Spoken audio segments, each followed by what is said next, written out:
Assalamualaikum warahmatullahi wabarakatuh. Perkenalkan, nama saya Tiara Puspita Putri. Saya dari kelas 2D dengan NPM 2116310700131. Saya dari Prodi Pendidikan Jasmani, Kesehatan dan Rekreasi, Fakultas Keguruan dan Ilmu Pendidikan. Yang saya hormati, Ibu Dr. Haji Ine Rahayu Purnamaningsih MPD, selaku dosen pengampu mata kuliah Perkembangan Peserta Didik. Di sini, saya akan mempresentasikan materi mengenai tugas-tugas perkembangan dan permasalahan. Jadi yang pertama, di sini saya akan menjelaskan pengertian tugas perkembangan. Tugas perkembangan adalah sesuatu tugas yang timbul pada periode tertentu dalam kehidupan seseorang. Adapun menurut Robert Halford, tugas perkembangan ialah tugas yang terdapat pada suatu tahap kehidupan seseorang yang akan membawa individu kepada kebahagiaan dan keberhasilan.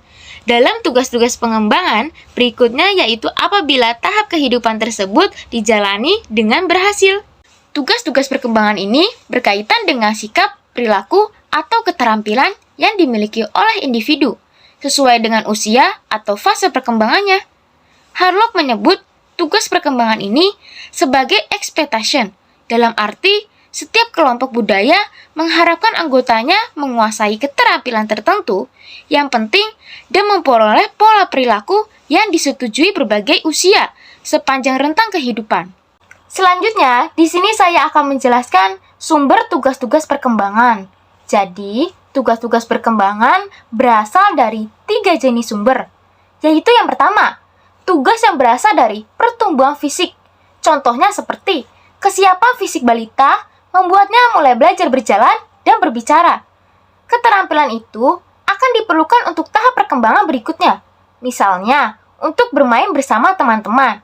Sedangkan di usia remaja, pertumbuhan fisik hormonal memunculkan ketertarikan pada lawan jenis. Di sini ada tugas perkembangan untuk belajar menjaga sikap pada lawan jenis. Yang kedua, tugas yang berasal dari kematangan kepribadian. Tugas ini berkaitan dengan pertumbuhan sistem nilai dan aspirasi. Contohnya seperti, di usia SD mulai muncul kesadaran akan perbedaan kelompok sosial dan ras. Maka di usia ini ada tugas perkembangan untuk bisa menyikapi dengan tepat perbedaan tersebut. Ketika beranjak remaja, muncul harapan tentang karir. Sehingga di sini muncul tugas untuk memulai mempelajari pengetahuan dan keterampilan sebagai persiapan kerja. Dan yang terakhir, tugas yang berasal dari tuntutan masyarakat. Contohnya seperti, di usia SD, anak diharapkan sudah bisa baca tulis. Di usia dewasa, seseorang dituntut melakukan tanggung jawab sebagai warga sipil seperti membayar pajak dan memiliki pekerjaan. Berikutnya, di sini saya akan menjelaskan tugas-tugas perkembangan pada masa bayi sampai lansia. Yaitu yang pertama, di sini saya akan menjelaskan tugas perkembangan pada masa bayi, yaitu belajar berjalan.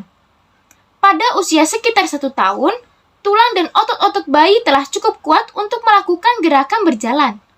Berjalan merupakan puncak perkembangan pada masa bayi. Belajar berjalan terjadi pada usia sekitar 9-15 bulan.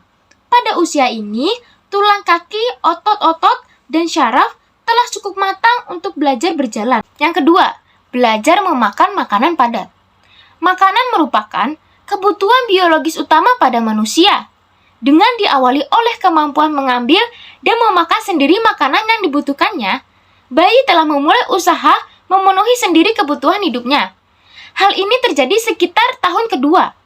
Sistem alat-alat pencernaan makanan dan alat-alat pengunyah pada mulut telah matang untuk hal tersebut. Yang ketiga, belajar berbicara. Bicara merupakan alat berpikir dan berkomunikasi dengan orang lain. Melalui tugas ini, anak akan mempelajari bunyi-bunyi yang mengandung arti dan berusaha untuk mengkomunikasikannya dengan orang-orang sekitarnya. Melalui penguasaan tugas ini, anak akan berkembang pula kecakapan sosial dan intelektualnya. Yang keempat, belajar buang air kecil dan buang air besar, yaitu pengontrolan buang air bukan hanya berfungsi untuk menjaga kebersihan, tetapi untuk menjadi indikator utama kemampuan berdiri sendiri, pengendalian diri, dan sopan santun anak yang sudah menguasai cara buang air dengan benar, termasuk tempat dan pemeliharaan kebersihannya. Pada tahap selanjutnya, akan mampu mengendalikan diri dan bersopan santun. Sebelum usia 4 tahun, anak pada umumnya belum dapat menguasai menahan buang air, karena perkembangan saraf yang mengatur pembuangan belum sempurna. Untuk memberikan pendidikan kebersihan kepada anak usia di bawah 4 tahun, cukup dengan pembiasaan saja, yaitu setiap kali mau buang air, bawalah anak ke toilet atau ke WC. Dan yang terakhir, belajar mengenal perbedaan jenis kelamin, yaitu dalam masyarakat akan selalu ditemui individu dengan jenis kelamin pria dan wanita, walaupun ada juga yang berkelainan. Anak harus mengenal jenis-jenis kelamin, baik ciri-ciri biologisnya maupun sosial kulturnya, serta peranan-peranannya. Pengenalan tentang jenis kelamin sangat penting bagi pembentukan peranan dirinya, serta penentuan bentuk, perlakuan, dan interaksi baik dengan jenis kelamin yang sama maupun yang berbeda dengan dirinya. Selanjutnya, yang kedua ada tugas perkembangan pada masa kanak-kanak, yaitu yang pertama ada belajar memperoleh keterampilan fisik untuk melakukan permainan. Maksudnya adalah, anak pada masa ini senang sekali bermain, untuk itu diperlakukan keterampilan-keterampilan fisik. Contohnya seperti menangkap, melempar, menendang bola, berenang, mengendarai sepeda, dan lain-lain. Melalui pertumbuhan fisik dan otak, anak berlari semakin stabil, makin mantap, dan cepat. Pada masa sekolah, anak sudah sampai pada masa penguasaan otot, sehingga sudah dapat berbaris, melakukan senam pagi, dan permainan tangan, seperti sepak bola, loncat tali, berenang, dan sebagainya. Yang kedua, ada belajar membentuk sikap yang sehat terhadap dirinya sendiri sebagai makhluk biologis yang sedang tumbuh dan berkembang. Maksudnya adalah, pada masa ini, anak dituntut untuk mengenal dan dapat memelihara kepentingan dan kesejahteraan dirinya, dapat memelihara kesehatan dan keselamatan dirinya, menyayangi dirinya, senang berolahraga dan berekreasi untuk menjaga kesehatan dirinya, memiliki sikap yang tepat terhadap jenis kelamin lain. Selanjutnya yang ketiga, belajar menyesuaikan diri atau bergaul dengan teman-teman sebayanya. Maksudnya adalah, pada masa ini, anak dituntut untuk mampu bergaul, bekerja sama, dan membiasakan hubungan baik dengan teman sebayanya, saling menolong, dan membentuk kepribadian sosial, yakni belajar menyesuaikan diri dengan lingkungan dan situasi yang baru, serta teman-teman sebayanya. Pergaulan anak di sekolah atau anak sebayanya mungkin diwarnai perasaan senang, karena secara kebetulan temannya itu baik budi, tetapi mungkin juga diwarnai oleh perasaan tidak senang, karena teman sebayanya tersebut suka mengganggu atau nakal. Berikutnya yang keempat, belajar memainkan peranan sesuai dengan jenis kelaminnya. Maksudnya adalah, anak dituntut melakukan peranan-peranan sosial yang diharapkan masyarakat sesuai dengan jenis kelaminnya. Apabila anak sudah masuk sekolah, perbedaan jenis kelamin akan semakin tampak dari segi permainan. Misalnya, akan tampak bahwa anak laki-laki tidak akan memperbolehkan anak perempuan mengikuti permainan yang khas laki-laki, seperti main kelereng, main bola, dan layang-layang. Dan yang terakhir, yang kelima, belajar keterampilan dasar untuk membaca, menulis, dan berhitung. Maksudnya adalah, untuk melaksanakan tugas-tugasnya di sekolah dan perkembangan belajarnya lebih lanjut, anak pada masa awal ini dituntut telah menguasai kemampuan membaca, menulis, dan berhitung. Salah satu sebab masa usia 6-12 tahun disebut masa sekolah, karena pertumbuhan jasmani dan perkembangan rohaninya sudah cukup matang untuk menerima pengajaran. Untuk dapat hidup dalam masyarakat yang berbudaya, minimal anak harus tamat sekolah dasar. Karena dari sekolah dasar, anak sudah memperoleh keterampilan dasar dalam membaca, menulis, dan berhitung. Yang ketiga, tugas perkembangan pada masa remaja. Maksudnya adalah, tugas perkembangan pada masa remaja difokuskan pada upaya sikap dan meninggalkan perilaku kekanak-kanakan, serta berusaha untuk kemampuan bersikap dan perilaku secara dewasa.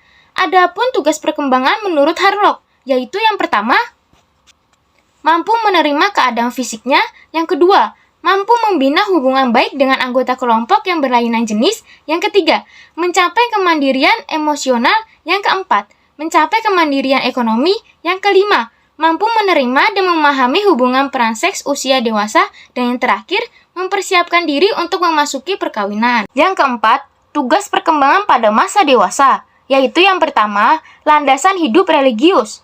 Maksudnya adalah adanya pengembangan, pemahaman, pengalaman, serta pemantapan diri terhadap ajaran agama yang dianutnya. Yang kedua, kesadaran tanggung jawab sosial. Maksudnya adalah adanya tanggung jawab dalam tindakan baik dalam aspek pribadi, sosial atau masyarakat, maupun karir. Yang ketiga, adanya kematangan perilaku etis, emosi, dan intelektual. Maksudnya adalah pada masa dewasa ini, sedangkan nampak penurunan saat memasuki masa dewasa madya dan selanjutnya. Yang keempat, kesadaran gender.